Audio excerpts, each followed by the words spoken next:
પેલા રે કોળની માં ખોડલ ને સમરો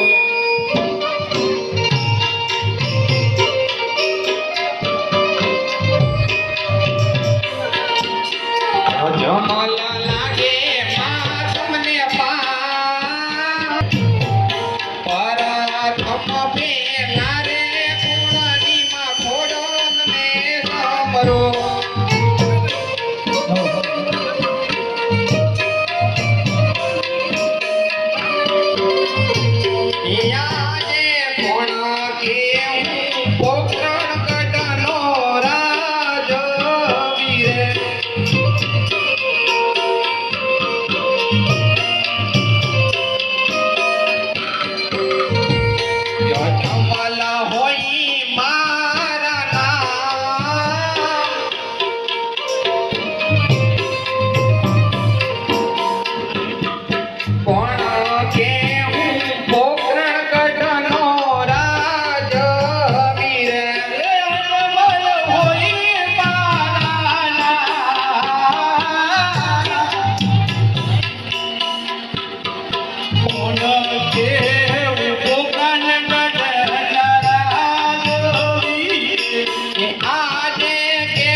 महाराज मारा प्रणाम। बहुत सरस प्रधानजी। अरे महाराज અત્યારે મને અહીંયા બોલાવવાનું કઈ કારણ? અરે પ્રધાનજી ઘણા સમયથી આપણે નગરની અંદર ફરવા નથી ગયા, તો આપણા ઘોડીલા સાબદા કરો, આજ આપણે નગરની અંદર ફરવા જવું છે। ચાલો મહારાજ। નિયાજે રાજા